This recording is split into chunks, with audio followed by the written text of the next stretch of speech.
आज हम बात करने वाले हैं नाथ परंपरा के संस्थापक, सिद्धि शक्तियों के स्वामी माने जाने वाले गोरखनाथ जी की। उन्हें अद्वितीय सिद्धि और शक्तियों का धनी माना जाता है, जो उन्होंने अपनी तपस्या के माध्यम से प्राप्त की थी। वे नाथ परंपरा का प्रचार करने, ज्ञान चर्चा के लिए अलग अलग संत महात्माओं के पास जाते थे और अपनी शक्ति का प्रदर्शन करते थे। लेकिन एक बार जब नाथ जी ने अपनी सिद्ध शक्तियों का प्रदर्शन पूर्ण परमात्मा कबीर जी के सामने किया, तो उनकी सिद्धि फीकी पड़ गई। पूर्ण परमात्मा कबीर जी से ज्ञान चर्चा में पराजित होकर गोरखनाथ जी ने परमेश्वर कबीर जी से नाम दीक्षा ली और अपने जीवन का उद्धार करवाया। अब देखिए गोरखनाथ और कबीर परमेश्वर जी की ज्ञान गोष्ठी की यह 2D एनिमेशन वीडियो। एक समय गोरखनाथ जी ने देखा कि स्वामी रामानंद जी काशी में वैष्णव पंथ का ज्यादा प्रचार कर रहे हैं और नाथ पंथ सिकुड़ता जा रहा है। इसीलिए गोरखनाथ स्वामी रामानंद जी के साथ गोष्ठी के लिए काशी शहर में आते हैं। स्वामी रामानंद जी, जो काशी शहर के प्रसिद्ध संत थे और वेदों के मर्मज्ञ ज्ञाता माने जाते थे, उन्होंने अपने 1400 ऋषि शिष्य बना रखे थे और ज्ञान प्रचार के लिए भी उन्हें जगह जगह भेजते थे। उस समय कबीर परमेश्वर जी ने स्वामी रामानंद जी को अपना गुरु धारण कर रखा था। वैसे तो कबीर परमात्मा जी को किसी को भी गुरु बनाने की आवश्यकता नहीं थी, परंतु कबीर परमात्मा इस बात से परिचित थे कि आगे आने वाले समय में लोग ये सवाल उठाएंगे कि कबीर ने भी तो गुरु नहीं बनाया था, इसलिए गुरु बनाने की कोई आवश्यकता नहीं है। इस बात को ध्यान में रखते हुए कबीर प्रभु ने स्वामी रामानंद जी को अपना गुरु बनाने की लीला की। एक दिन स्वामी रामानंद जी के आश्रम में गोरखनाथ जी का एक सेवक उनसे मिलने के लिए गया। उस समय स्वामी रामानंद जी आश्रम में अपने शिष्यों को ज्ञान उपदेश दे रहे थे। अलख निरंजन स्वामी जी। राम राम नाथ जी। स्वामी जी, हमारे नाथ जी बहुत पहुंचे हुए सिद्ध पुरुष हैं। वो आपके साथ ज्ञान गोष्ठी करना चाहते हैं, इसलिए मैं आपको अपने गुरु जी के आदेश अनुसार आमंत्रित करने आया हूँ। उन्होंने कहा है कि ज्ञान चर्चा में जो भी विजयी होगा वह अपने शिष्यों समेत जीतने वाले का शिष्य बनेगा। ये कहकर गोरखनाथ जी का शिष्य वहां से चला जाता है। गोष्ठी की बात सुनकर स्वामी रामानंद जी बहुत चिंतित हो जाते हैं, क्योंकि वे इस बात से परिचित थे कि ये नाथ परंपरा वाले साधु सिद्धि युक्त होते हैं और इन सिद्धियों को देखकर जनता उनको विजयी घोषित कर देगी, जिससे ज्ञान चर्चा का मूल उद्देश्य पूरा नहीं होगा और उस नाथ जी का मुझे शिष्य बनना पड़ेगा। स्वामी रामानंद जी ये सोच ही रहे थे कि तभी 12 वर्षीय कबीर साहिब जी आश्रम में प्रवेश करते हैं। प्रणाम गुरुदेव। क्या हुआ गुरुदेव? आप बहुत चिंतित नजर आ रहे हैं। दास के लायक कोई सेवा है तो बताओ। हे कबीर जी, कोई नाथ जी आए थे और उन्होंने स्वामी जी के साथ गोष्ठी करने को कहा है कि जो गोष्ठी के लिए नहीं आएगा तो वो हारा माना जाएगा, और दूसरी शर्त ये रखी है कि जो हार जाएगा वह जीतने वाले का सह अनुयायी शिष्य बनेगा। हे स्वामी जी, संतों को हार जीत की चिंता नहीं करनी चाहिए। हमें उस नाथ जी का सामना करना चाहिए और गोष्ठी में अवश्य चलना चाहिए। फिर मैं आपका दास भी तो आपके साथ हूँ। हे भगवान, आप कह रहे हैं तो मैं अवश्य ही चलूंगा। अब मुझे कोई चिंता नहीं। कबीर साहिब जी अपने मुंह बोले। गुरुजी स्वामी रामानंद जी के साथ ज्ञान गोष्ठी में जाने के लिए तैयार होते हैं। वो वैष्णव पंथी वेशभूषा पहन लेते हैं, माथे पर तिलक, गले में तुलसी की लकड़ी की माला, टोपी, झोली, सिक्का व एक फावड़ी। स्वामी जी व कबीर जी कुछ अन्य शिष्यों के साथ निश्चित समय और स्थान पर गोरखनाथ जी से गोष्ठी करने पहुंच जाते हैं। गंगा नदी से 500 फुट की दूरी पर गोरखनाथ उच्च आसन पर बैठे दिखाई देते हैं और बगल में 7 फुट ऊंचा त्रिशूल भी जमीन में गड़ा दिखाई देता है और स्वामी जी के लिए भी आसन लगा दिखाई देता है। आ गए रामानंद जी। मुझे लगा था आप नहीं आएंगे, लेकिन अब आ ही गए हैं तो गोष्ठी शुरू करते हैं। स्वामी जी आसन पर बैठ जाते हैं और एक सुयोग्य शिष्य की तरह कबीर साहिब जी अपने गुरु के आसन के पास जमीन पर बैठ जाते हैं। हे नाथ जी, आप पहले मेरे साथ गोष्ठी कीजिए। अगर मुझे ज्ञान चर्चा में हरा दिया तो ही मेरे गुरु जी से बात करना। अरे तू है कौन? तू छोटा सा बालक, तेरी आयु क्या है और तू गोष्ठी करेगा मेरे साथ? पता है मैं कौन हूँ? नाथ जी, मैं तो कबीर हूँ और मुझे मालूम है कि आप कौन हो। आप गोरखनाथ जी हो। कबीर साहिब जी की बात सुनकर गोरखनाथ सोचते हैं कि इस छोटे से बालक ने मुझे पहचान लिया। तू छोटा सा बालक, तू कब से बैरागी बन गया? कबीर परमेश्वर जी ने गोरखनाथ जी की बात का उत्तर वाणियों के माध्यम से देते हुए कहा, नाथ जी, तब से भये बैरागी मेरी आद अंत सुध लागी। ढूंढूं कार आद का मेला, नहीं गुरु कोई ना था चेला। तब का तो हम योग उपासा, और जब का फिरूं अकेला। धरती नहीं जद की टोपी दीना, तेरा ब्रह्मा नहीं था जद का टीका। और शिव शंकर से योगी ना थे, मेरा तब का जोड़ी शक्का। द्वापर की हम करी फावड़ी, त्रेता का हम दंडा। सतयुग मेरी फिरे दुहाई, और कलयुग फिरो नौखंडा। गुरु के बचन साध की संगत, अजर अमर घर पावे। कह कबीर सुनो हो गोरखे, हम सबको तत्व लखावे। हे गोरखनाथ जी, जब कोई सृष्टि नहीं थी तब मैं अनामी लोक में था। जब मैं अकेला रहता था तब पृथ्वी भी नहीं थी। तब से मेरी टोपी जानो। जब ब्रह्मा, आप और आपके गुरु मचंद्रनाथ आदि सब प्राणियों के शरीर बनाने वाला पैदा भी नहीं हुआ था, तब से मैंने टीका लगा रखा है। अर्थात मैं तब से सतपुरुष रूप में ही हूँ। सतयुग, त्रेतायुग, द्वापर तथा कलयुग, ये चारों युग तो मेरे सामने असंख्य बार खत्म हो चुके। हमने सतगुरु वचन में रहकर अजर अमर घर सतलोक को पाया। हे नाथ जी, पूर्ण गुरु से उपदेश लेकर आजीवन गुरु वचन में चलते हुए पूर्ण परमात्मा का ध्यान सुमिरन करके इस अजर अमर सतलोक में जाकर जन्म मरण रूपी अति दुखमय संकट से बच सकते हो। अरे कबीर, तू छोटा सा बालक और ज्ञान देता है गोरखनाथ को। तेरी आयु क्या है? सबसे बड़ा मूर्ख वो है जो मेरी आयु पूछता है, और आप मुझे बालक बता रहे हैं। कबीर परमेश्वर जी ने गोरखनाथ जी को वाणियों के माध्यम से अपनी आयु को कुछ इस प्रकार बताया। जो बूझे सोए बावरा, क्या है उम्र हमारी। असंख्य योग पर ले गए हम तब के ब्रह्मचारी ही। कोटि निरंजन हो गए पर लोक सिधारी। हम तो महबूब हैं भाई सदा ब्रह्मचारी। अरबों तो ब्रह्मा गए ये, 49 करोड़ कन्हैया। 7 करोड़ तेरे शंभू मर गए, मेरी एक नहीं पलैया। कोटन नारद हो गए ये मोहम्मद से चारी। देवताओं की गिनती नहीं, ये क्या सृष्टि विचारी। नहीं बूढ़ा ना बालक, और ना कोई भाट भिखारी। कह कबीर सुनो हो गोरख, यह उम्र हमारी। असंख्य युग प्रलय में चले गए, तब का मैं अमर हूँ। करोड़ ब्रह्म भगवान मृत्यु को प्राप्त होकर पुनर्जन्म प्राप्त कर चुके हैं। अन्य भगवान जिसका तुम आश्रय लेकर भक्ति कर रहे हो, वे नाशवान हैं। फिर नाथ जी आप अमर कैसे हो सकते हैं? अरबों तो ब्रह्मा मर चुके हैं, और 49 करोड़ बार कृष्ण जी की मृत्यु हो चुकी है, तथा 7 करोड़ बार शिव जी मर चुके हैं। लेकिन मेरी एक पल भी आयु कम नहीं हुई है। मैं अमर पुरुष हूँ। केवल सत्य पुरुष ही अजर अमर परमात्मा है, तथा उसी का सतलोक अमर है, जिसे अमर लोक भी कहते हैं। वहां की भक्ति करके भक्त आत्मा पूर्ण मुक्ति होती है, जिसका कभी मरण नहीं होता। हे गोरखनाथ जी, ये उपलब्धि सोहम शब्द के जाप से प्राप्त होती है, जो उसके मर्म भेदी गुरु से मिलता है। उसके बाद फिर सार नाम मिलता है, और सतलोक में वास तथा सतपुरुष की प्राप्ति होती है। करोड़ों नारद तथा मोहम्मद जैसी पवित्र आत्माएं जन्म कर मर चुकी हैं। देवताओं की तो गिनती भी नहीं। फिर आम मानव शरीरधारी प्राणियों तथा जीवों का तो हिसाब क्या लगाया जा सकता है। मैं न बूढ़ा न बालक, मैं तो जवान रूप में रहता हूँ, जो ईश्वरीय शक्ति का प्रतीक है। ये तो मैं लीलामयी शरीर में आपके समक्ष हूँ। ये सुनकर गोरखनाथ जी और क्रोधित हो जाते हैं और अपने त्रिशूल के ऊपर के भाग पर सिद्धि से उड़कर बैठ जाते हैं। कबीर, यदि तू इतना महान है तो मेरे बराबर में आकर बातें कर।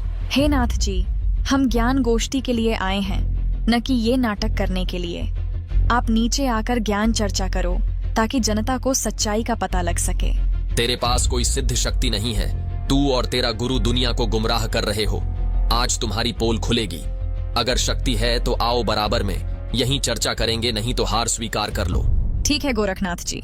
कबीर जी अपनी कुर्ते की जेब से 150 फीट लंबी धागे की रील निकालते हैं और उसके एक छोर को पकड़कर सीधा ऊपर की तरफ फेंक देते हैं। धागा सीधा खड़ा हो जाता है और कबीर साहिब जी उस धागे के अंतिम छोर पर जा बैठते हैं। नाथ जी, अब आप आओ मेरे बराबर में। यहाँ बैठकर चर्चा करेंगे। गोरखनाथ ज्यों ही ऊपर की तरफ उठते हैं वैसे ही धड़ाम से नीचे गिर जाते हैं।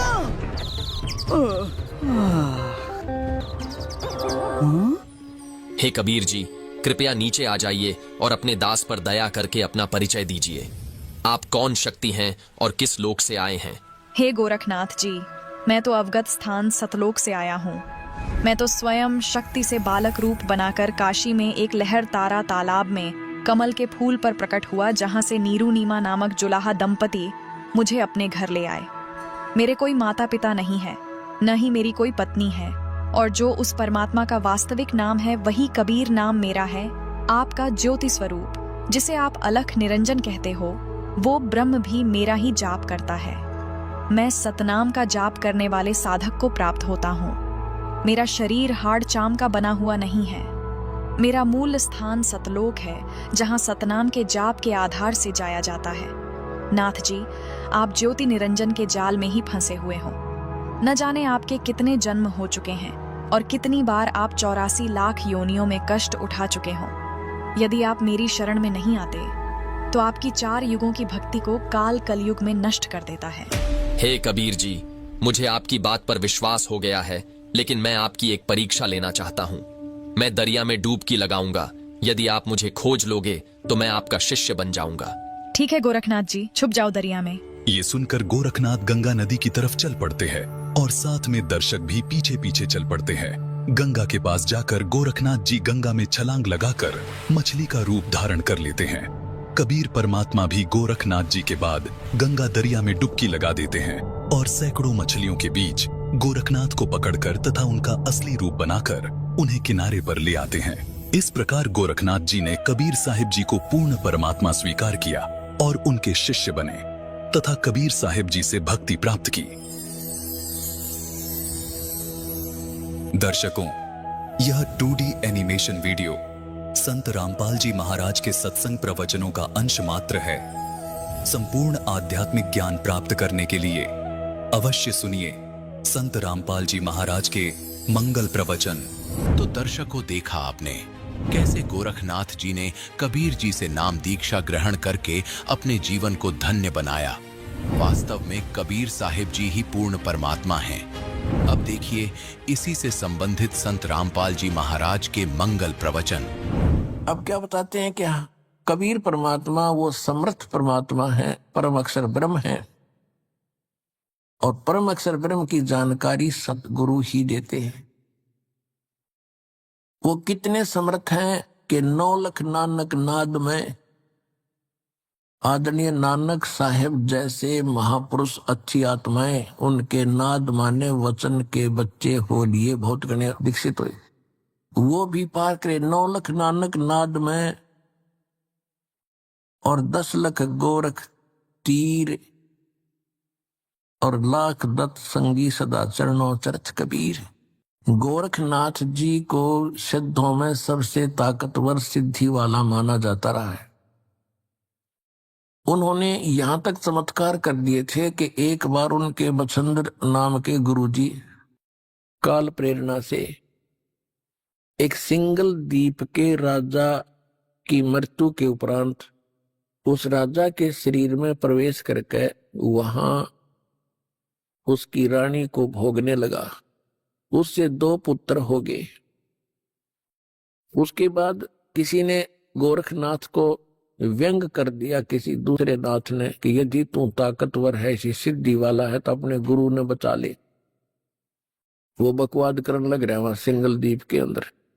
उससे पहले क्या किया कि किसी ने बता दिया उस रानी को कि ये कोई सिद्ध आत्मा राजा के शरीर के अंदर है और राजा की आत्मा जा चुकी है और ये कभी भी छोड़कर जा सकता है इस शरीर को।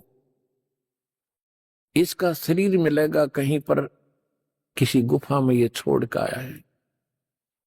तो रानी ने नौकरों को आदेश दे दिया, क्योंकि उसने तो शरीर चाहिए था, चाहे उसमें कोई आत्मा हो। रानी ने ऐसा आदेश दे दिया कि कोई भी किसी संत का कोई शरीर मिला उसको फूंक दो। सभी ने घूम फिर कर, नौकरों ने गुफा में एक शरीर पाया, उसको जला दिया, वहीं पर राख कर दिया। रानी निश्चिंत होगी। फिर गोरखनाथ पहुंच गए वहां पर। क्योंकि वहां जाने नहीं दिया गोरखनाथ जी को, तो उसको मना कर दिया था रानी ने। चारों तरफ पहरे छोड़ दिए थे सीमा के ऊपर, कोई संत नहीं आ जा, क्योंकि साधु संतों ने यह भी बता दिया था कि एक गोरखनाथ नाम का इन मच्छंद्र जी का शिष्य है, वो आकर इनको निकलवा सकता है यहां से। तो रानी ने चारों तरफ सीमा पर भी ये पहरे बैठा दिए थे कि कोई साधु संत मेरी इस नगरी में प्रवेश ना हो जा। चारों तरफ कति बाढ़ लगा दी थी, एक गेट थाने का वहां पर पहरे छोड़ दिए थे। एक बार मच्छंद्र जी से उस रानी को पुत्र हुआ, फिर पुत्र का जन्मदिन हुआ किसी दिन, उसमें गाने बजाने के लिए बाहर से मंडली जानी थी और गोरखनाथ ने पहुंचना था, गोरखनाथ को जाने नहीं दे रहे थे। गोरखनाथ जी ने एक ढोलकी बजाने वाले के दस्त लगा दिए सिद्धि थे, वो बाहर से जो मंडली आई थी बाजे बूजे बजाने वाली, और इतने दस्त लगा दिए कि वो चल नहीं सके। तो वो चिंतित हुई मंडली के राजा के यहाँ जाना था, हमारी तो सजा भी होगी, पैसे भी ना मिल रहे। तब गोरखनाथ जी ने कहा भी क्या बात है, क्यों चिंतित हो, कि ऐसे ऐसे हमारे एक साथी के दस्त लग गए, राजा के यहाँ जाना है, और एक ढोलक किया बिना बात बने नहीं ना। गोरखनाथ बोले मैं बजा दूंगा तो ढोलकी तुम्हारी। बोला ठीक है। था उन्होंने बजवा के देखी, सुर में सुर मिला दिया, अगवा बढ़िया काम चल गया। अब वहां आगे मच्छंद्र नाथ बैठा राजा के शरीर में, अफलातून पाक्या, सिंहासन पर रानी बैठी बराबर में, दोनों दो बच्चे हो गए थे, दोनों बच्चे गोदी में। अब वहां वो गा बजा रहे थे तो गोरखनाथ कह रहा था डुम डुम डुम, जाग मच्छंद्र जाग, तेरे फूट गए भाग, तो यहां से निकल, जाग मच्छंद्र जाग, तेरे फूट गए भाग। अब वो मच्छंद्र राजा के शरीर में बैठा, फटफड़ी ली, तब रानी से कहा कि इस ढोलकी वाले को रख ले या नौकर। ढोलकी वाला नौकर रख लिया। फिर उसको समझाया कि आप क्या उद्देश्य लेकर तो शिक्षा दिया करते थे, कहां फंस गए बीमारी में, चलो। तो कहने लगा मैं चलूं तो मेरा तो शरीर फूक दिया, अब जाऊं कैसे, कि तो आप निकलो यहां से। वो शरीर छोड़कर निकल गए। वहां पर राख थी, उस राख के अंदर ये अस्थि बची हुई थी, अस्थि जिनको ये मरने के उपरांत किधर डाल कागरा गंगा वंगा में छोटी मोटी बच रही थी, उनको इकट्ठी करके अपनी शक्ति से गोरखनाथ ने मच्छंद्र जी का शरीर बना दिया पूरा उसी एज का, और उसको प्रवेश कर दिया। अब फिर क्या था, अब देखो पुण्यात्माओं, ये है खेल, हम यहां फंसे रहे, हम यहां अड़गी बुद्धि कि इतना महापुरुष, और देखो मुर्दे को भी जीवित कर दिया, शरीर भी नहीं था फिर भी शरीर बना दिया। ये जैसे अब ये चल रहा है ना, आपका प्राइम टाइम है ये, इसमें जो भक्ति करके पार ना हुए ना, इनमें इतनी गजब की भक्ति संचित हो जाएगी, और इन्हीं से सिद्धियां आती हैं। इसी भक्ति को अगर आप खराब करने लग जाओगे ना कुछ दिनों में, बिना ज्ञान के, किसी का झाड़ा लान लग गया ठीक हो जाएगा, और कोई किसी को आशीर्वाद दोगे वो फल लग जाएगा, आपका पंचर हो जाएगा। तो ये इतनी भक्ति इकट्ठी कर लेते हैं ये साधु संत इस समय में, अब जो चल रहा है, और ये पार हो नहीं पाते, ये फिर काल का फंस जाते, और यही फिर आगे प्रसिद्ध होते रहते। फिर क्या होता है कि गोरखनाथ पिछले जन्म से सिद्धि युक्त था ऐसे। अब हम ये सोचते हैं वो ऐसा महापुरुष हो तेरे की, ये तो भगवान ने है, इस ताकतवर और कौन होगा। अब उधर से जब मच्छंद्र वो चला था, राजा निकल के वहां से, तो राजा ने क्या किया, एक थैले में सोने का असरफी डाल ली गणिए, आगे काम आऊंगे अपने भंडारा में। अब जब वो मच्छंद्र का शरीर बना दिया, राजा का शरीर वहां छोड़ दिया, फिर वो झोला ठा के चला मच्छंद्र, क्योंकि आत्मा तो वही थी जो सारी क्रिया करी, और उस थैले में के थी वो सोने की असरफी। तो आगे कुएं पर पानी पीने लगे, तो मच्छंद्र ने कहा कि ले गोरख संभाल कर रखिए इसको, इसमें बड़ी कीमती वस्तु है, और सोने की असरफी है, 1 किलो पक्का ले रहा, 2 किलो पक्का। और संभाल के रखो। जब पानी पीने लगे गोरखनाथ ने वो थैला कुएं में उलट दिया, वो सारी असरफी सोने की कुएं में डाल दी। और मच्छंदर उस पर लाल हो रहा, निकम्मे तने क्या कर दिया, मूर्ख कहीं का, तेने अकल नहीं है। गोरखनाथ बोले गुरुदेव आप तो कति राज ऋषि बन गए, ब्रह्म ऋषि नहीं रहे। वहीं पर एक पहाड़ी थी छोटी सी, अपने मंत्र से उस पहाड़ी को सोना बना दिया गोरखनाथ ने। अब मच्छंदर को कहा कि ले गुरुदेव इन ठाले जितने डले चाहिए तेरे को। अपने आत्मा दास आपको कहां लाना चाहता है। यहां एक पंक्ति है कि 9 लाख नानक नाद में और 10 लाख गोरख तीरे, लाख दत्त संगी सदा वो चरणों चर्च कबीरे। कि हमारे कबीर साहब कितने शक्तिशाली हैं, उनमें कितनी ताकत है। ये गोरख जैसे तो उनके चरणों में पड़े रहते हैं, पास सिंह भी नहीं उनके। जिसकी शरण में आप हो दास वहां लाना चाहता है।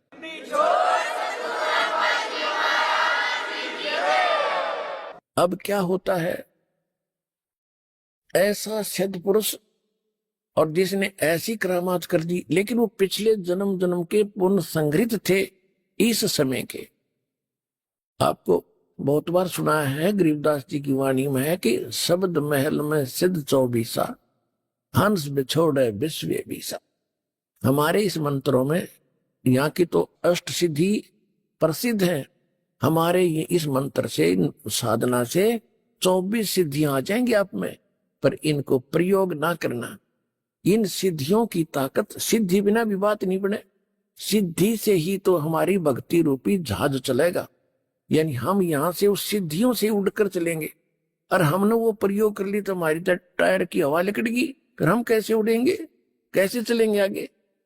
तो ये गलती से पार हुए नहीं, ये फिर ठगे काल के, और पहले ब्रह्मलोक में रखा, वहां होटल में, वहां इनसे सारी पूंजी खत्म करा के फिर पृथ्वी पटक दिया। इनके पास फिर सिद्धि सिद्धि रह जाती है, भक्ति धन वहां खत्म करवा दिया। अब सिद्धियां पे ये माचे फिरे थे, फूले फिरे थे।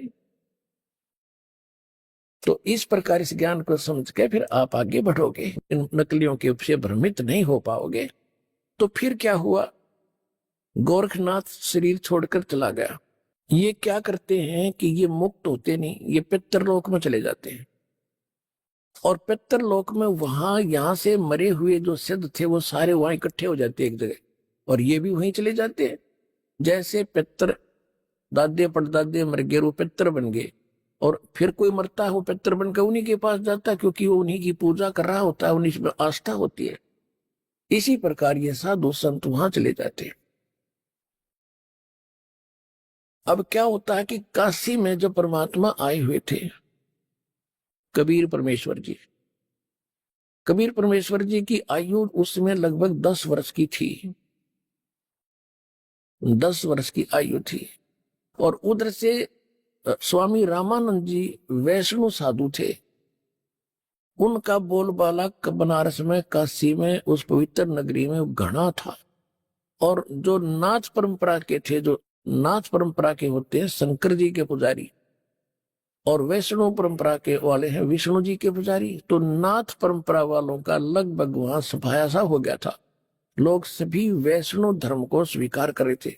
तो गोरखनाथ जी को भेजा गया वहां से, पितरलोक से, कि नाथों का तो नाश कर दिया रामानंद ने, और उसके साथ तू चर्चा करके उसने फेल करके आ, तब जनता इस नाथ पंथ को स्वीकारेगी। तो गोरखनाथ वहां आ गया, कहा, काशी में। और आके उसने रामानंद जी के पास एक चिट्ठी भिजवा दी कि मेरे साथ चर्चा करो, गोष्ठी करो, ज्ञान गोष्ठी। और जो गोष्ठी में, यानी जो चर्चा में हार गया, ज्ञान चर्चा में, गोष्ठी में, तो वो जीतने वाले का शिष्य बनेगा, और जितने उसके शिष्य होंगे वो सारे उस जीतने वाले के शिष्य बनेंगे। अब रामानंद जी के पास केवल ज्ञान था, और उसके पास केवल सिद्धि थी। इस बात का स्वामी रामानंद जी को पता था कि लोग चमत्कार को ज्यादा मानते हैं और वो जाते ही कोई सिद्धि दिखा देगा और सभी ताड़ी पीट देंगे और मैं हारूंगा, वो जीतेगा और नाश होगा, बैठा बैठेगा भक्ति मार्ग का। बहुत चिंतित था और परमेश्वर कबीर साहब जी ने उनको हालांकि सब कुछ दिखा भी दिया था और वो कबीर साहब उनके शिष्य भी हो चुके थे।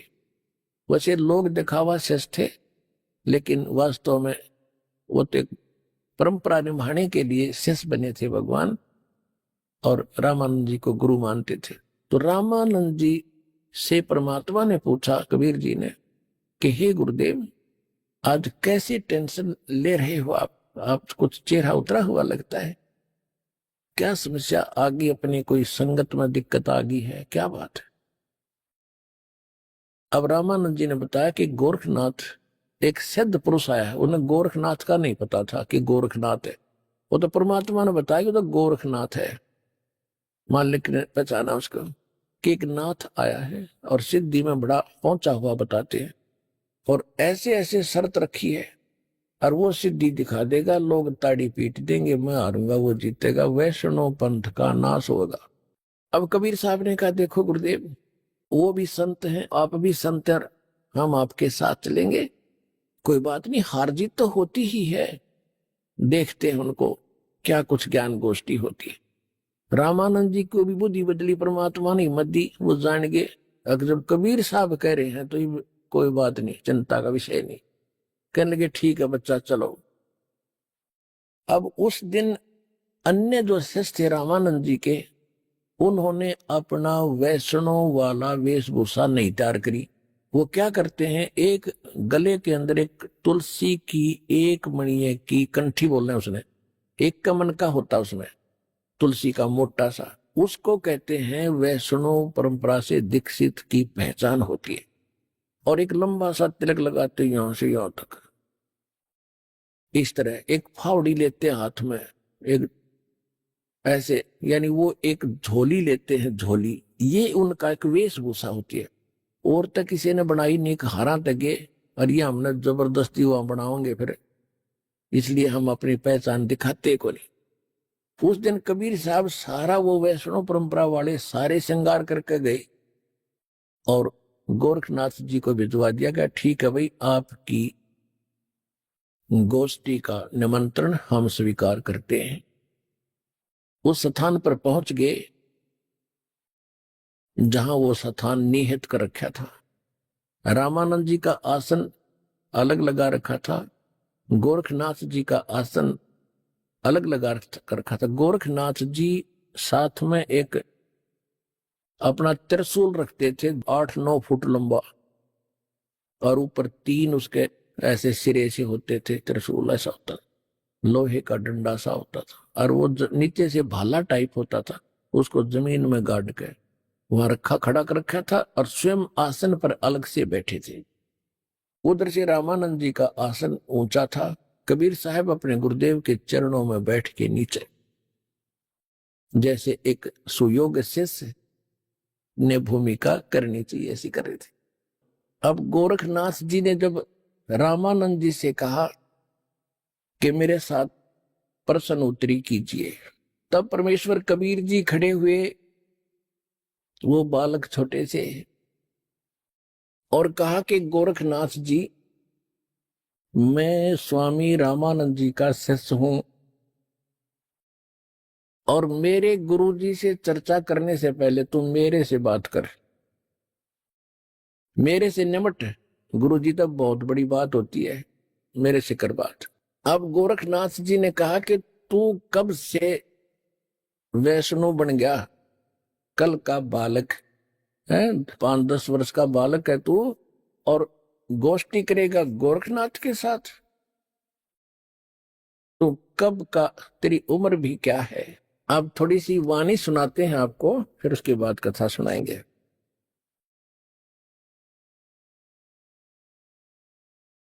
योगी गोरखनाथ प्रतापी, तासों तेज पृथ्वी कापी, काशी नगर में सो पग पर ही रामानंद से चर्चा कर ही।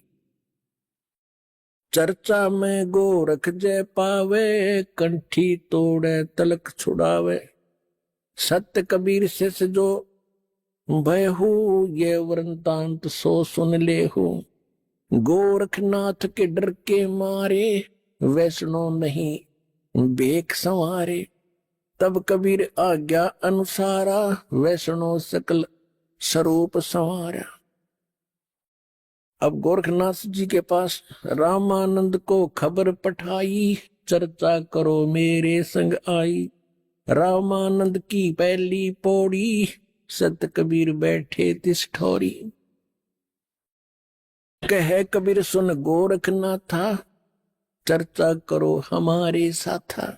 प्रथम चर्चा करो संग मेरे पीछे मेरे गुरु को टेरे।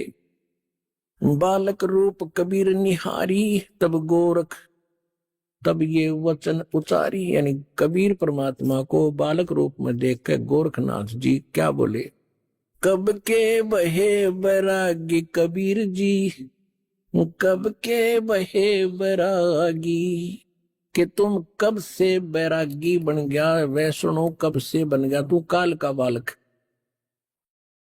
परमात्मा क्या बोले, नाथ जी तब से भये बैरागी मेरी आद अंत सुध लागी। क्या बताते हैं कि मैं कब से बैरागी हूं। ढूंढूं कार आद का मेला नहीं गुरु कोई ना था चेला। तब का तो हम योग उपासा और जब का फिरूं अकेला। धरती नहीं जद की टोपी दीना तेरा ब्रह्मा नहीं था जद का टीका। और शिव शंकर से योगी ना थे मेरा तब का जोड़ी शक्का। द्वापर की हम करी फावड़ी त्रेता का हम दंडा। सतयुग मेरी फिर दुहाई और कलयुग फिरो नौखंडा। गुरु के बचन साध की संगत अजर अमर घर पावे। कह कबीर सुनो हो गोरखे हम सबको तत्व लखावे। कि ए गोरखनाथ मैं जब तक ना ब्रह्मा था ना विष्णु था उससे पहले का हूं मैं।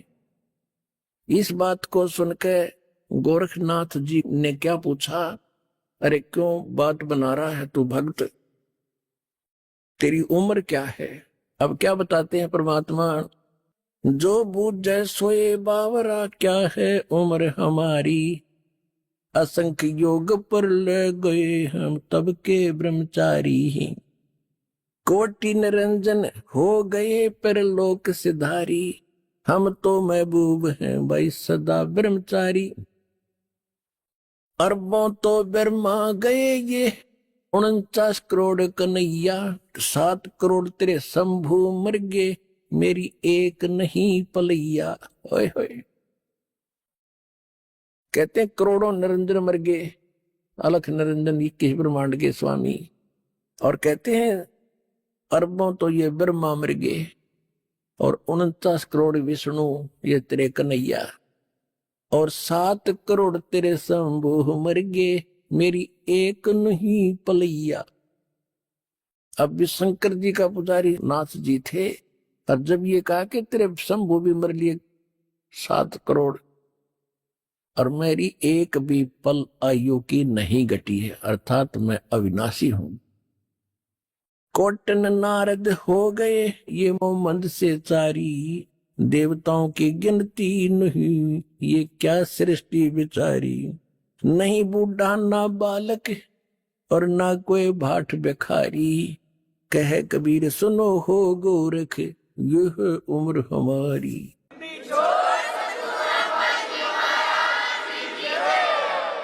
अब गोरखनाथ जी ने सोचा भाई ये तो घनी घनी बात बना हुआ है ये बच्चा। और सुनने वाले खुश हो रहे थे। एक छोटे से बालक ने कितना गजब का उत्तर दे दिया। अब ताड़ी पीटने वाले थे इतने में गोरखनाथ ने क्या किया, जो उसने त्रिशूल गाड़ रखा था, त्रिशूल। आसन से उठा, सिद्धि से न्यू का न्यू आसन पदम लगाए लगे, ऐसा उठा और उस त्रिशूल के ऊपर जा बैठा। परमात्मा ने कहा कि गोरखनाथ, अब मैदान छोड़कर भागा मत। आपकी और हमारी ज्ञान गोष्ठी की बात हुई थी, ये ड्रामेबाजी दिखाने की नहीं, ये जादूगरी दिखाने की बात नहीं हुई थी, ज्ञान की बात हुई थी। और ज्ञान कर बैठ ढंग से आकर यहाँ आसन पे। ये ड्रामा क्या दिखा रहा है? लोगों ने ताली पीट दी क्योंकि वो बैठ गए ऊपर जाके। गोरखनाथ ने कहा कि अगर तुम्हारे अंदर कोई ताकत है भगवान की, मेरे बराबर आकर बैठ, तब मैं गोष्ठी करूंगा तेरे से। जमीन से 8-9 फुट ऊपर त्रिशूल के ऊपर जज का बैठा सिद्धि थे। परमात्मा को तो पता था यू बालक कितनी क्या हरकत करेगा। परमात्मा जो सूत होते थे, सूत कपड़ा बुनते थे, और सूत की एक कुकड़ी, बोलना हरियाणा में कुकड़ी, जो चरखे में माताएं काटा करती थी, वह इतनी मोटी हो जाती थी, धागे की रील सी, वह जेब में डाल रहे थे पूरी। कबीर साहब ने क्या किया कि उस धागे का एक हिस्सा पकड़ के और वो कुकड़ी यानी वह रील ऊपर न फेंक दी। वह ऐसे खुलती खुलती और सीधा 150 फुट की ऊंचाई पर जाकर ऊपरला एंड खड़ा हो गया, स्ट्रेट नो का नो, मालिक की ताकत से। और परमात्मा वहां से उठे और उसके ऊपर के एंड पर जाकर बैठ गए। ये देखो, अब वो नाथ जी बोना सा दिखे, 150 फुट का 9 फुट ऊंचाई।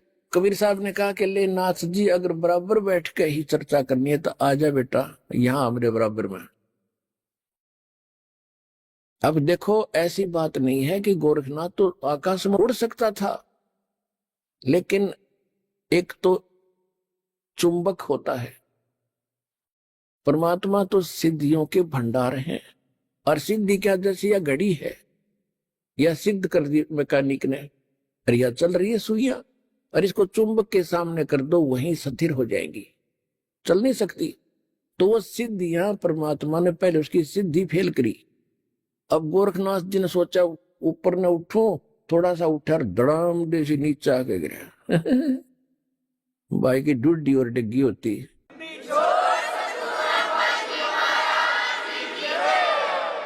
गोरखनाथ को पहली बार अपनी कोई हार महसूस हो रही थी, पिछले जब तक वो सोदी में था। और कहते पहलवान होता ना, तो कांटे के जो रेसलर होते हैं, वो तो थोड़ी सी बात पर समझाते कहाँ मेरी हार होगी, और जो कंचने से होते हैं ना, वो दे चढ़वा के मान्या करें। अब गोरखनाथ समझ गया कि ज्यादा बहस करने की कोई आवश्यकता नहीं, ये कोई आम व्यक्ति नहीं है। तब उसने कहा कि हे कबीर जी, आप नीचे आ जाओ, अब मैं आपसे आपका ज्ञान सुनूंगा। तब परमात्मा ने उसको सारी सृष्टि रचना सुनाई। तो परमात्मा ने कहा कि आपकी एक शर्त भी थी कि जो हारेगा वो चेला बनेगा। आप हार गए, अब बनो चेला मेरा। गुरु जी का तो बाद में बनिए, पहले मेरा बने। तो वो कहने लगा, जी ऐसा है, मैं कुछ ज्ञान और सुनूंगा, मैं प्रश्न उत्तर करूंगा। परमात्मा बोले कि कर ले, क्या प्रश्न उत्तर करेगा? तो उसने कहा कि आप ही बताओ मुझे कि आप कहां से आए, आप कौन हो? ले मैं बताता हूं कौन हूं। परमात्मा बोले सुन ले। अवगत से चल आया, मेरा कोई भेद मर्म ना पाया। अवधू अवगत से चल आया, अवधू अवधूत, हे गोरखनाथ मैं अवगत से चला आया, जिसके बारे में कोई नहीं जानता। तेरा ब्रह्मा जानता, ना तेरा शंकर जानता, ना विष्णु जानते। अवधू अवगत से चल आया, मेरा कोई भेद मर्म ना पाया। ना मेरा जन्म न गर्भ बसेरा, बालक बन दिखलाया। काशी नगर जल कमल पडेरा, तहां जुलाहे न पाया। मात पिता मेरे कछु नाही, ना मेरे घर दासी, जुल्ला का सुत आन कहाया, जगत करो मेरी हंसी। मात पिता मेरे कछु नाही, ना मेरे घर दासी, ये जुल्ला का सुत आन कहाया, जगत करे मेरी हंसी। ये 5 तत्वों का धड़ना मेरा, जानू ज्ञान अपारा, सत स्वरूपी नाम साहेब का, ओहे नाम हमारा। अदर दीप सतलोक में, अदर दीप गगन गुफा में, तान्य वस्तु सारा, तेरा ज्योत स्वरूपी अलख निरंजन, वो धरता ध्यान हमारा। अदर दीप और गगन गुफा में, तान्य वस्तु सारा, तेरा ज्योत स्वरूपी अलख निरंजन, वो धरता ध्यान हमारा। हाड चाम लहू ना मेरे, हाड चाम लहू ना मेरे, कोई जाने सतनाम उपासी, तारण तरण अभय पद दाता, मैं हूं कबीर अविनाशी। हाड चाम लहू ना मेरे, कोई जाने सतनाम उपासी, तारण तरण अभय पद दाता, मैं हूं कबीर अविनाशी।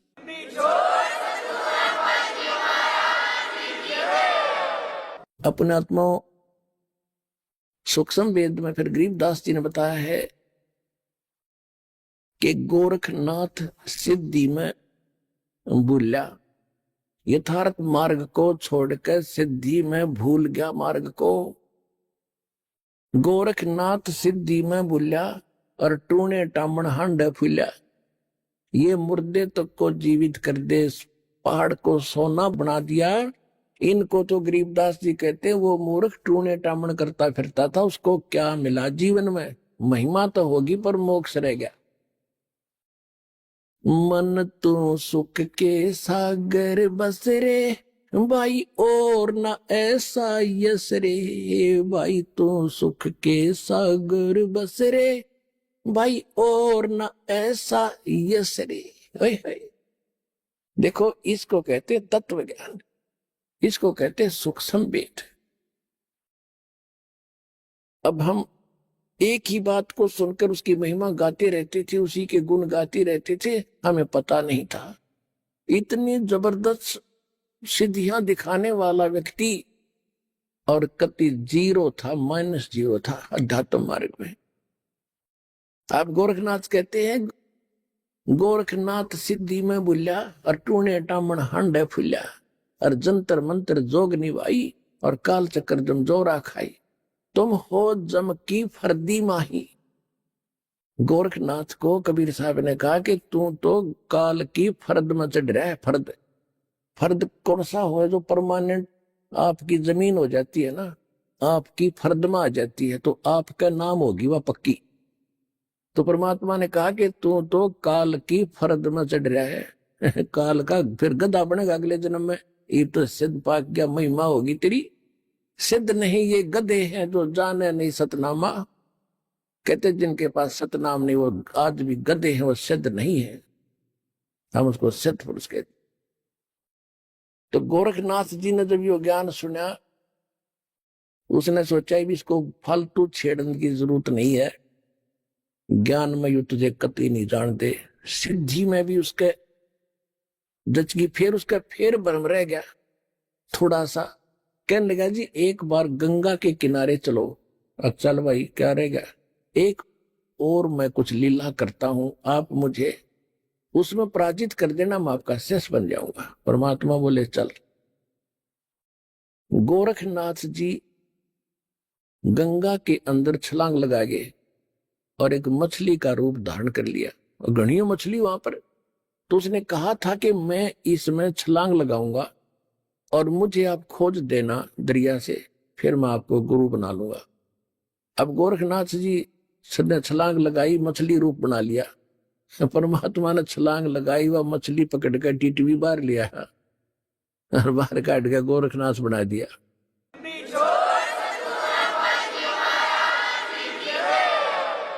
फिर गोरखनाथ चरणों में गिर गया। अपने आत्माओं देखो क्या बुरी करता काल हमारे साथ। अब भक्ति तो ये दास कराएगा आपको भगवान की दी हुई। जो सौभाग्यशाली और अच्छी तरह ज्ञान को समझेंगे वो तो सतलोक चले जाएंगे। ये दिक्कत आओगी लास्ट के दिनों में। यानी हजारों वर्ष ये ज्ञान चलेगा, हजारों वर्ष ये साइंस की जो विद्या चलेगी, जो ये टीवी है और ये चिप है, मोबाइल है, इनके माध्यम से ये ज्ञान दिया जाएगा। दास तो चला जाएगा सतलोक, ये 5 तत्वों का शरीर छोड़कर, लेकिन ये इलेक्ट्रॉनिक शरीर रहेगा अभी दास का, ये नूरी शरीर रहेगा। टीवी पर चला करेगा, नाम दिया करेंगे, नाम चलेगा ऐसे, तो फिर सारा नाम भी टीवी सीडी से दिया जाएगा। दास के जाने के बाद व्यवस्था की जाएगी, लेकिन फिर लास्ट में ये विज्ञान भी खत्म हो जाएगी, ये ज्ञान ज्ञान रह जाएगा। तो ये ज्ञान कुछ दिनों तक चला करता है, तो ये ज्ञान फिर बहुत दिनों तक सुख का सांस लेगा परमात्मा के बच्चे। और जो सत भक्ति करेंगे, मर्यादा में रह पार होते चले जाएंगे, लेकिन सुख बहुत ज्यादा सुखी होंगे, या माया की हवस खत्म होगी। और इतनी भक्ति कर लेंगे, इनको परमात्मा आपको सारी सुविधा उपलब्ध कराया करेगा। जैसे दास बार बार आपको कथा सुनाता है कि जिस समय परमात्मा के नाम से झूठी चिट्ठी लिख दी थी कबीर जी के नाम से, और 18 लाख प्राणी साधु संत आगे थे। वो साधु संत कौन थे? घर छोड़कर जंगलों में अपने गुरुओं के पास भक्ति के लिए, भगवान के लिए भटक रहे थे। वो उनकी विशेष प्यारी आत्मा थी। अब वहां उन 18 लाख को 3 दिन तक झोंपड़ी में बैठे गरीब जुलाई ने, वो तो भगवान थे, लीला कर रहे थे, 3 दिन तक उनको वो भोजन खिलाया जो कभी सुना भी नहीं था उन महापुरुषों ने, भक्तों ने, साधुओं ने।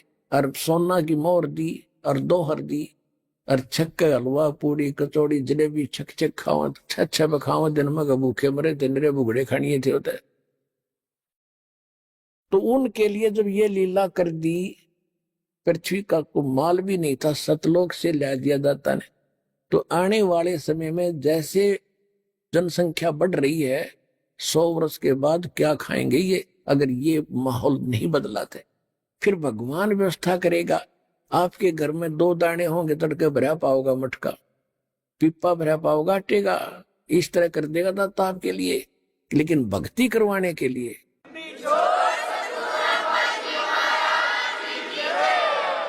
ये उनकी करेगा जो भक्ति करेंगे, और जो बकवाद चाहोगे वो अपना करते रहियो। ठीक है, जैसा भक्ति भजन करेंगे उनका लाभ मिल जाएगा, लेकिन वो उसमें से खड़ी रह जाएंगे। तो इसलिए फिर गोरखनाथ जी ने परमात्मा के चरणों में मत्था टेका, उनके शीश बने। अब देखो कितनी बढ़िया धोखा होता हमारे साथ।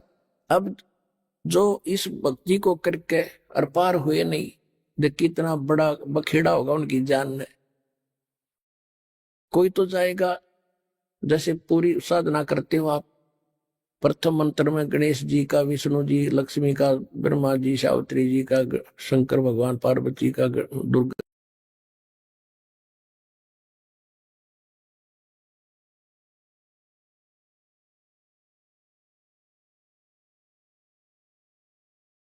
जी के, ये सब नाम जाप करते हो। जो पार नहीं हुए, फिर ये आप अपने इस पुण्य की कमाई इनके लोकों में जाकर बहुत अच्छी सुविधाएं प्राप्त करके वहां ठाठ से देवता बनकर रहोगे। लेकिन बैंक बैलेंस भक्ति का आपका खत्म होगा। जब वहां से खत्म हो गए, फिर ओम नाम का जाप जो सतनाम के साथ आपने जाप किया वो ब्रह्म का बन जाता है। फिर ब्रह्मलोक में जाओगे, ब्रह्मलोक में हजारों युगों तक रहोगे, इतनी गजब की कमाई हो जाएगी आपकी। तो ब्रह्मलोक में जब पूंजी खत्म हो जाएगी, फिर आपको पृथ्वी पर पटकेंगे, पृथ्वी पर राजा बन जाओगे। कुछ सिद्ध बन जाते हैं जैसे गोरखनाथ जैसे, और फिर दुनिया में प्रसिद्ध हो जाते हैं। कर्म बिगड़ते बिगड़ते ऐसे बिगड़ जाएंगे, फिर गधे बन जाएंगे। और फिर कभी इसी युग में, ये प्राइम टाइम जो चल रहा है, 5505 वर्ष को युग बीत चुका है, उसके बाद ही दाव लगेगा। तो इस करके सावधान रहना, इस भक्ति मार्ग में विचलित ना हो। अब क्या है कि परमात्मा आए थे, ऐसे ही लीला किया करते थे। जिस समय गोरखनाथ हार गया और परमात्मा की लीला हुई, गोरखनाथ ने चरण पकड़ लिए, लाखों कई हजारों की संख्या में गोरखनाथ वाले और वैष्णो पंथ वाले परमात्मा कबीर जी के शिष्य हुए।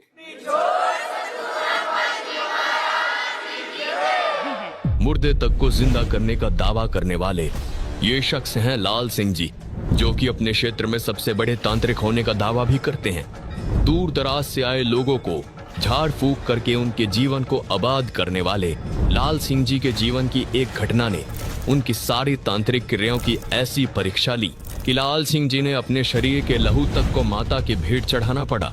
लेकिन लाल सिंह जी अंदर से टूट चुके थे और ये अंदर से टूटे हुए तांत्रिक को संत रामपाल जी में वो सब नजर आया जिससे उनके जीवन में एक नई उम्मीद की किरणें जगी। आइए देखिए कैसा रहा लाल सिंह का तांत्रिक से संत रामपाल जी महाराज के भक्त बनने का ये सफर। सर नमस्कार। नमस्कार जी। सर क्या नाम है आपका? लाल सिंह जी। लाल सिंह जी कहाँ से आए हैं आप? मोड़ मंडी जिला बठिंडा जी, पंजाब से जी। सर संत रामपाल जी महाराज जी से नाम दीक्षा लेने से पहले आप क्या भक्ति साधना करते थे? घर पे देवी देवताओं की भक्ति करते थे जी। जैसे हमारे पंजाब में चल रही है मलेरकोटला वाला, लाला वाला, काली माता जी, इनके घर पे झाड़ फूस का काम करता था जी मैं सबसे भाई। मेरे इलाके में जी मेरे से बड़ा कोई तांत्रिक विद्या में जानता नहीं था जी। मैं नहीं जानता मेरे से बड़ा कोई होगा जी। मैं ये तांत्रिक विद्या काम करता था। दिल्ली से चले लोग मेरे पास आया करते थे जी। मुर्दे को जिंदा कर देता था जी। ये मैं काम करा करता था जी। सर आप बता रहे हैं कि आप अपने एरिया के सबसे बड़े तांत्रिक रहे हैं, मुर्दे तक को आप जिंदा कर देते थे, तो फिर आपने संत रामपाल जी महाराज जी से नाम दीक्षा क्यों ली? वो ऐसे हुई जी, मेरी पत्नी की डेथ हो गई घर पे जी। कोई ऐसी स्थिति आई, मृत्यु सैया पे भाग गई जी। सारे रिश्तेदार आ गए सीगे जी। तो सारे रिश्तेदार बोलने लगे इसको तो जीवित करेंगे, लोगों को बड़े बड़े काम करता है। मैं भी सोचा हाँ, मैंने सारा झाड़ फूस कर लिया, सारा कुछ करके देख लिया, कोई विद्या कोई काम नहीं करी। फिर मैंने यहाँ काली माता के यहाँ चाकू मारा है जी कि माता इसको जीवित करते। उसने संकेत किया कि मैं लात बाँह तोड़ सकती हूँ, थोड़ा बहुत लाभ दे सकती हूँ, इससे ज़्यादा मैं नहीं दे सकती गी। फिर मैं क्या करूँ, मेरे को उपाय दस के जा तू। बोलती है इस पृथ्वी पे पूर्ण परमात्मा रामपाल जी महाराज आए हुए हैं, उनसे जाके नाम दीक्षा ले, फिर तेरा कल्याण होगा। मेरे पास बच्चा कुछ नहीं है। फिर मैंने क्या किया जी, रिश्तेदारों के पास फ़ोन किया, किसी भक्त ने मेरे को फ़ोन किया। मैं बोला जी रामपाल के बारे में मैं जानता चाहता हूँ तो कैसे करूँ। वो मेरी बहन लगती थी बठिंडा से। उसने कहा कि ऐसे करके ना ये सही हो जाएगी, तू संकल्प कर ले कि परमात्मा मैं तेरी शरण में आ जाऊँगा, ये सही हो जाएगी। मैंने उसी टाइम संपर्क किया, हे परमात्मा बंदी शोर सतगुरु रामपाल जी, मैं आपका नाम ले लूँगा, ये जिंदा हो जाए। क्यों मेरे को पहले बता रखा था कि तेरे 2 शादियाँ होएगी, एक शादी पे 3 बच्चे होके ये मर जाएगी, इसकी 27 साल की उम्र रहेगी। वो मेरे को याद थी जी। तो उस दिन क्या हुआ जी, मैंने सारे झाड़ फूस कर लिए थे, नहीं सही हुआ है। फिर मैंने परमात्मा अगे अरदास हुई, बंदी छोड़ मैं नाम ले लूँगा, इसको जीवित कर दे। उसमें फाड़ी ही चहरलाट आई जी, हिलचल हुई जी। फिर सेट हुई, फिर मैं अस्पताल में लेके गया जी उसको। 12 दिन एडमिट रखा। वहाँ डॉक्टरों ने भी लिखा के ले लिया था कि ये तो मुर्दा है, आप साइन कर दो इस पर। मैंने साइन कर दिए, मुर्दा है। बोला परमात्मा आगे अरदास लगा। मैंने बोला परमात्मा आगे तो मैंने लगा ली है। तो उसके बाद ये वहाँ से सेट हुई। फिर मैं परमात्मा का नाम लेके आया जी। परमात्मा किसका? संत रामपाल जी महाराज का नाम लेके आया मैं बरवाड़ा में जाके जी। 2012 में नाम लिया मैंने जी। सर आपने बताया कि जब आपने काली माता के नाम पर अपने हाथ पे चाकू मारा और आपने कहा कि इसको जीवित कीजिए या फिर मेरे को रास्ता बताइए, और फिर काली माता ने रास्ता बताया कि संत रामपाल जी महाराज जी से नाम दीक्षा ले लो। इससे पहले आपको काली माता ने रास्ता क्यों नहीं बताया? उन्होंने कहते साढ़े कोल कोई रास्ता नहीं जी, ਅਸੀਂ ਥੋੜਾ ਬਹੁਤਾ ਲਾਭ ਦੇ ਸਕਦੇ ਹਾਂ ਤੈਨੂੰ, ਕੋਈ ਸੱਟੇ ਦਾ ਨੰਬਰ ਦੇ ਸਕਦੇ, ਉਹ ਵੀ ਮੇਰੇ ਕੋਲੇ ਆਉਂਦੇ ਸੀ, ਹੋਰ ਲਾਭ ਦੇ ਸਕਦੇ, ਲੋਕ ਠੀਕ ਹੋ ਜਾਂਦੇ ਸੀ। ਇਹਦੀ ਹੁਣ ਉਮਰ ਹੈ ਹੀ ਨਹੀਂ ਗੀ। ਇਹਦੀ ਉਮਰ ਤਾਂ ਭਲਾ ਸੰਤ ਰਾਮਪਾਲ ਵਧਾ ਸਕਦਾ, ਉਹਦੇ ਜਾ ਕੇ ਚਰਨ ਫੜ ਲਾ, ਤੂੰ ਸਾਡਾ ਖਹਿੜਾ ਛੱਡ ਦੇ ਤੂੰ। लेकिन आपकी इन बातों पे विश्वास कौन करेगा? ਉਹ ਐਸੇ ਕਰਿਆ ਜੀ, ਮੇਰੇ ਸਾਹਮਣੇ ਚਮਤਕਾਰ ਹੋਇਆ ਜੀ ਉਸਦੇ। ਉਹ ਸਾਰੇ ਕਹਿੰਦੇ ਮੁਰਦੇ ਥੱਲੇ। नहीं आप अकेले थे क्या वहाँ पे? सारा परिवार था, मेरे सारे रिश्तेदार, मेरे सੱਸ ਸਹੁਰੇ ਸਾਰੇ आ गए सी। ਮੰਜੇ ਤੇ ਪਾ ਰੱਖੀ ਸੀ, ਚੱਟਾ ਕੱਪੜਾ ਪਾ ਰੱਖਿਆ ਸੀ। ਤੁਸੀਂ ਪਿੰਡ 'ਚ ਜਾ ਕੇ ਮੇਰੇ ਪੁੱਛ ਸਕਦੇ, ਮੌੜ ਮੰਡੀ ਨਵੀਂ ਬਸਤੀ ਪੀਰਖਾਨੇ ਕੋਲੇ ਮੇਰਾ ਘਰ ਆ। ਲਾਲ ਸਿੰਘ ਮਿਸਤਰੀ ਆ ਮੈਂ ਜੀ। तो क्या सभी आज भी उस घटना को जानते हैं? ਸਾਰੇ ਜਾਣਦੇ ਆ। ਉਸ ਤੋਂ ਬਾਅਦ ਜੀ ਜਦੋਂ ਮੈਂ ਸੰਕਲਪ ਕਰਿਆ ਪਰਮਾਤਮਾ ਮੈਂ ਨਾਮ ਲੈ ਲੂੰਗਾ, ਕਿਤੇ ਵੀ ਬਰਵਾਲਾ ਹੋਵੇ ਮੈਂ ਆ ਕੇ ਭਾਲ ਲੂੰਗਾ। ਉਸ ਤੋਂ ਬਾਅਦ ਫਿਰ ਮੈਂ ਜੀ ਇੱਕ ਭਗਤ ਨਾਲ ਗੱਲ ਕਰੀ ਜੀ, ਜਿਹੜੇ ਰਾਮਪਾਲ ਦੇ ਨਾਮ ਲੈ ਰੱਖਿਆ ਸੀ। ਉਹਨਾਂ ਨੇ ਕਿਹਾ ਵੀ ਇਸ ਤਰ੍ਹਾਂ ਐਂ ਕਰਕੇ ਤੁਸੀਂ ਇੱਥੋਂ ਜਾ ਕੇ ਇਸ ਤਰ੍ਹਾਂ ਤੁਹਾਨੂੰ ਨਾਲ ਲੈ ਜਾ ਕੇ ਨਾਮ ਦਵਾ ਲਿਆਵਾਂਗੇ। ਫਿਰ ਉਹ ਮੈਨੂੰ ਨਾਮ ਦਵਾ ਕੇ ਲੈ ਜੀ। ਫਿਰ ਮੇਰੇ ਘਰ ਦੀ ਸਥਿਤੀ ਠੀਕ ਹੋਈ ਜੀ। ਤੇ ਉਹਦੀ ਉਮਰ ਦੱਸ ਰੱਖੀ ਸੀ ਤੰਤਰਕਾਂ ਨੇ ਵੀ ਇਹ 3 ਬੱਚਿਆਂ ਨੂੰ ਦੇ ਕੇ 27 ਸਾਲ ਦੀ ਮਰੂਗੀ। ਅੱਜ 35 ਸਾਲ ਤੋਂ ਉੱਤੇ ਉਮਰ ਹੋ ਰਹੀ ਹੈ ਜੀ, ਉਹ ਜੀਵਤ ਹੈ ਜੀ। सर आप संत रामपाल जी महाराज जी से नाम दीक्षा लेने से पहले कोई नशा भी करते थे क्या? सर नशे की तो आपको मैं क्या बताऊं, इतना नशा करता था, बुक्की भी मैं खाता था जी, दारू भी पीता था, क्योंकि अरे गाली माता गद्दी थी कि एक मुर्गी काट ली, एक बोतल मंगवा ली और 4-4 मैं कैप्सूल खाता था लीले। इतनी लत पड़ गई थी बहुत ज़्यादा। मैं सुल्फा 1.5 तोला लेके गया था जब नाम लेने गया था। मैं बोला देख नाम ले लूँगा, ये नशा नहीं मैं छोड़ सकता। मेरे को पता नहीं था कि परमात्मा इतनी भी दया कर सकते हैंगे। मैं 1.5 तोला ले गया सुल्फे का, छत जाते जाते पीता गया जी। मैंने बाहर बस अड्डे में रख दिया। जैसे मैं अंदर गया, परमात्मा से नाम दशा सिर पे हाथ रखा, वो तो मेरे से पता ही नहीं चला कि कब मेरे लत छूट गई। 3 दिन मैं वहाँ परमात्मा की साथ सुनूंगी, 3 दिन मैं रह के गया।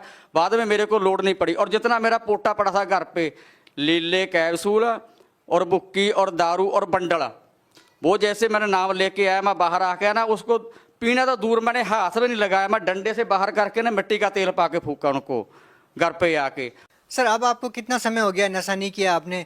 कितने साल से आपने नशा नहीं किया है? उसके आज मेरे को 8 साल हो चले है जी। मुड़ को लोड़ ही नहीं पई करे। क्या सच बोल रहे हैं आप? हाँ जी। क्या आपके गांव वालों से पूछ सकते हैं? मैं मोड़ मंडी के अंदर मेरे गांव में आके पीर खाना है, पीर बाबा का बहुत बड़ा, कोई भी आके भक्त पूछ सकता है। कोई भी जिसको शक हो तंत्र विद्या करने वाले को, ये तो कुछ भी नहीं। जैसे मैं जानता था भगत जी अपने इससे धरती से सोना निकालना, ऐसे बंदे के साथ रहा, उसने धरती से भी सोना निकाल के दिया। मैं उस सुनार को बेच के भी आया। आज भी मेरे घर पे प्रूफ पड़ा है, मैं साथ में लाना भूल गया जल्दी में, वो भी आपको दिखा सकते हैं। मेरे घर पे वो छड़ के, और वो जो जिसके साथ मैं लगा था मेरा गुरु बना हुआ था पहले, मैं कहता उससे बड़ा कोई गुरु नहीं है पृथ्वी पे। वो क्या करता था, दारू की बोतल चाहिए मेरे को, भाई गुरुजी पैसे तो है नहीं गए, करता फोटो के आगे हाथ कर, फोटो के आगे हाथ करता, 100 का नोट ऊपर गिर जाता था और मैं दारू लेके आता था। इतने में देख के वो ही मेरे को लेके गया आदमी। वो कहाँ लेके गया? जिस व्यक्ति को मैं सबसे बड़ा गुरु मानता था जी, वो कह उसने माफ़ी मांगी। उसने कहा, मैं उसको सब तो बड़ा गुरु मानता था, उसने कहा भी मेरे से बड़ा परमात्मा आप आया बैठा संत रामपाल जी है, उससे बड़ा कोई नहीं है। फिर मैं बोला तू मेरे को गुमराह करके रखा, उसी दिन बोल देता। बोला मेरी मजबूरी थी। फिर मेरे को वहाँ लेके गया। और एक बात और बताना चाहता भगत जी आपको, वो उसने नाम ले रखा था गुरु जी का, नाम लेके छोड़ के ना जो भक्ति बोध में अपने दिए हुए हैंगे सप्त उजागर सतपुरुष मेरे सुख के सागर, इसके जो बाणी थी ना परमात्मा की, उसने मेरे को मूढ़ी की कलामे बना दी थी। मेरे को नहीं पता था भी बाणी कौन सी काम कर रही हैगी। फिर उसने वहाँ जाके माफ़ी मांगी, उसके मेरे को बना के रखे थे, उसने मंत्र बना के दे रखे थे। फिर मेरे को उसने सारी बात जाके आसन ने बताई कि मेरे को माफ़ कर दो भगत जी, मैं आपको ऐसे गुमराह करके रखा हूँ, ये परमात्मा आए हुए हैं, इनके चरण नहीं छोड़ना। उसके बाद फिर मैंने पूछे मुड़ के नहीं देखा दुनिया से जी। क्या आज भी आप तांत्रिक का काम करते हैं? जैसे कि आपने बताया कि एक पीर बाबा की दरगाह है जहाँ पे आप रहते हैं। नहीं हुण नहीं मैं काम करता, हूँ तो लोड़ ही नहीं पैदी भगत जी, अब तो लोड़ ही नहीं पड़ी भगत जी उसके बाद न करने की। क्यों? एक बंदा 10 कैप्सूल के देता है, डॉक्टर एक 10 कैप्सूल देता है कि आपकी बीमारी ठीक हो जाएगी, 10 कैप्सूल करो, और कोई एक ही कैप्सूल दे दे, वो भी राम नाम का। फिर हमको 9 खाने की क्या लोड़ है भगत जी, 10 खाने की। क्या आज आप पूर्ण रूप से स्वस्थ हैं? क्या आपका परिवार आज पूरी तरीके से ठीक है? जब से मैंने संत रामपाल जी से दीक्षा ली है ना, मेरा सारा कुछ सेट हो रहा है जी। घर भी बन गया, सब कुछ बन गया, अब भी सब कुछ सही चल रहा है जी। सर भगत समाज को आप क्या संदेश देना चाहेंगे? मैं भगत समाज को ये संदेश देना चाहता हूँ भगत जी, सर जी, कि ये तंत्र के विद्या में एक चक्कर में ना पड़े। जैसे जेड़ा मेरा गुरु बनाया हुआ, मेरा गुरु बना रखा था, मैं बोला उससे बड़ा और मेरे से बड़ा कोई गुरु नहीं था। इसमें कुछ नहीं रखा। मैंने सारे खेड़ के देख लिए है, सारे करके देख लिए है, इसमें कुछ नहीं रखा है। इसमें जो ये काम करते हैं ना झाड़ फूस का, सियाणियां दा, पंजाबी में सियाणियां दा जो बड़े बड़े बाबे बने फिरदे है, कुछ भी नहीं ये विच तां परमात्मा की शरण च संत रामपाल की शरण में जाओ। जो थोड़े नहीं काम बनते ना, वो भी बनणगे थोड़े। उत्थों जाके मैं गया पर शरण च गया संत रामपाल जी, उत्थे उन्हें भी माफ़ी मंगी तो मैं भी माफ़ी मंगी। हे परमात्मा, मैं दुनिया नहीं लुट्टूंगा, जो कुछ कर रहे हैं ना असीं, ये आपदे बच्चों वास्ते कोड़ इकट्ठा कर रहे हैं, ये समझ लो। ये सारा पाप कमा रहे हैं। हुण संत रामपाल जी को जाओ, वो तो नाम दीक्षा लो तो आपदा कल्याण करो, जिन्हें बच्चे चाहिए नेगे। नहीं ये पता नहीं काल के जाल च फसे हुए हैं, काल कुल च पुट मार ले, बस रोण तो बिना होर थोड़े कोल कुछ नहीं रह जाता। जिन्ने भी तांत्रिक का काम करते नेगे, सारिਆਂ ਨੂੰ मैं हथ जोड़ के प्रार्थना करदा है भी इस काम नूं छड्ड दिओ ਤੇ ਤੁਸੀਂ ਆਪਦਾ ਸੰਤ ਰਾਮਪਾਲ ਜੀ ਸਰਨ 'ਚ ਜਾ ਕੇ ਉਹਦਾ ਗਿਆਨ ਸੁਣੋ। ਸਾਧਨਾ ਚੈਨਲ ਤੇ 7:40 ਤੇ ਆ ਰਿਹਾ ਹੈ। बहुत बहुत धन्यवाद। आप संत रामपाल जी महाराज जी के मंगल प्रवचन संत रामपाल जी महाराज एप्लीकेशन पर भी सुन सकते हैं तथा उनके द्वारा लिखी पुस्तकें भी डाउनलोड कर सकते हैं।